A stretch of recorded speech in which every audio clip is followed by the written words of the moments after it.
Hello, Professor Albright and fellow classmates. I'm Jerry Biffle, and this week I'm going to be talking about free meals in schools pre-K through 12.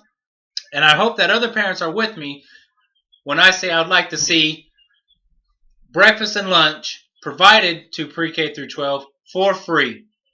And I say this because in Oklahoma and other states around the country, students in schools are going hungry because every school does not offer free meals.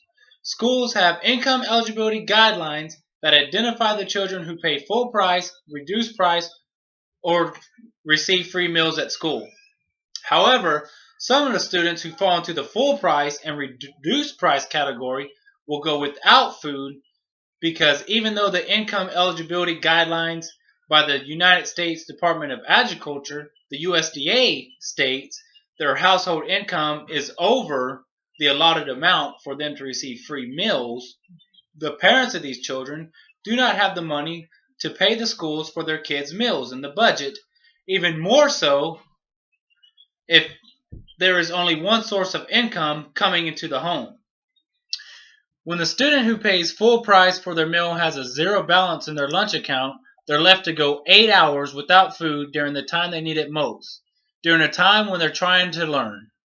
Because nutrition is important to the quality of a young student's life, and having a well-balanced meal throughout the day is healthy for all students in school. Every Oklahoma student pre-K through 12 should have the opportunity to have a free meal provided to them during school hours.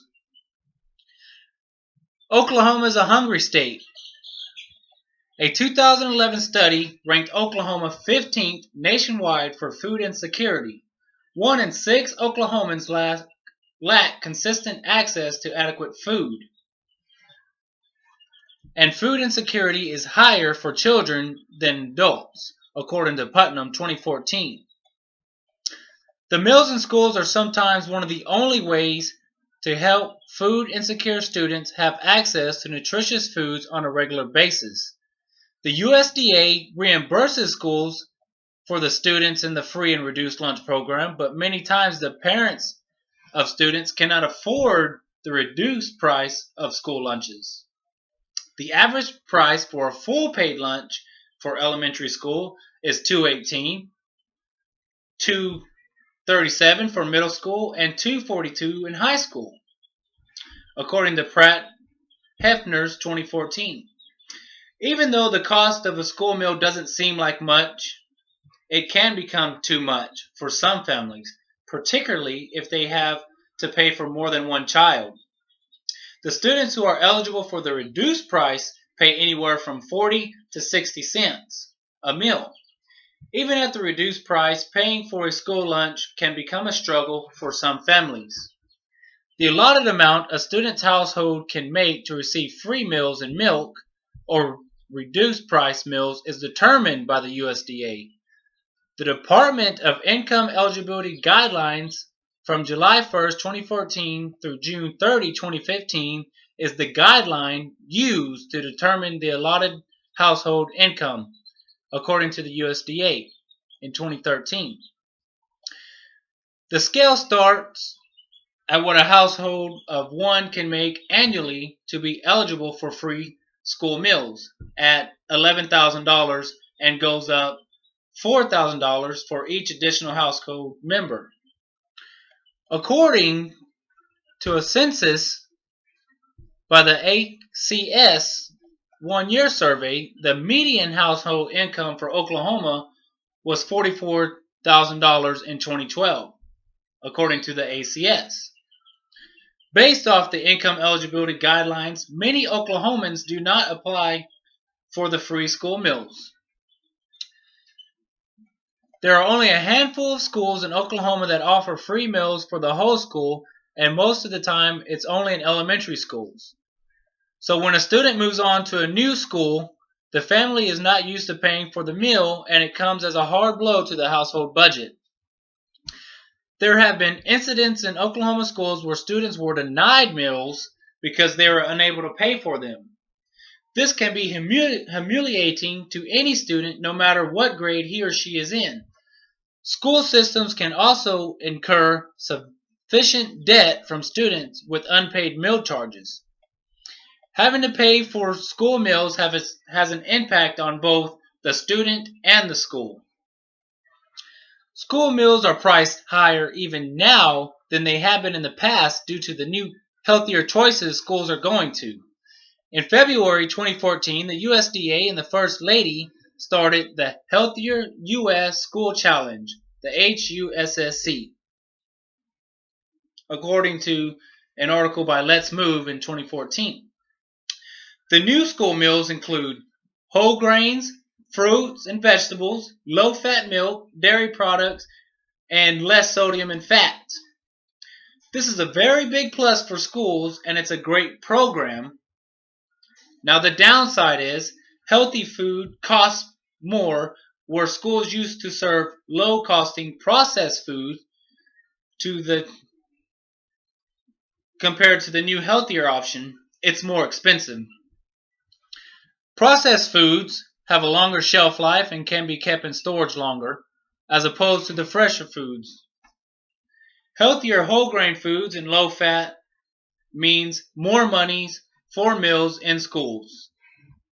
Now there is a community eligibility program in effect that started in 2010, according to Putnam 2014. It's the Healthy Hunger Free Kids Act of 2010, allowing qualifying high poverty school districts, individual schools, or group of schools to provide free breakfast and lunches to all students. It has so far been adopted by 4,000 schools in 11 states and is available to all states for the 2014-2015 school year, according to Putnam 2014. The program is still new, but with it now being offered in all states, it only takes a small effort by the community and the schools to get this program into all schools across Oklahoma and the U.S. To qualify for direct certification, the child's family must be recipients of SNAP, TANF, or assistance from the Food Distribution Program on Indian reservations. Students also qualify if they're foster children, migrant, or homeless. Under community eligibility, if at least 40% of a school or group of schools qualify for the direct certification, all students, not just the 40%, can eat breakfast and lunch for free. It is also good for the school's budget because the schools will receive back a higher reimbursement than the traditional reimbursement from the government. The bottom line is, community eligibility is a targeted, low-cost option to help hungry Oklahoma children. The nation needs more programs like the Community Eligibility Program. I'd like to conclude with providing Oklahoma students pre-K through 12 a free breakfast and lunch meal will give each student the energy and nutrition they need to make it through the day. Students will be able to focus more on schoolwork and learning more than focusing on their hunger. Most families cannot afford the high-dollar healthy foods our kids should be eating. Knowing our Oklahoma kids are getting at least 2 healthy meals during school will be a step closer to knowing our state is following the Child Nutrition Care Act, and every student will know what healthy eating is. There are organizations out there like the Community Eligibility Program that provide a way for high poverty school districts, individual schools, or groups of schools to provide free breakfast and lunches to all students. We as a community need to talk to our schools and vote on these kind of programs when it's time to vote. Pushing for new legislative incentives when it comes to free meals in schools. We as a community owe this to our students in every Oklahoma school in every grade. Let's move forward and not ask one more student for a dime when it comes to school meals. Thank you for your time. I'm Jerry Biffle, and I'd just like to push again, free meals in schools pre-K through 12. Let's work together on this. Family, friends, parents, thank you.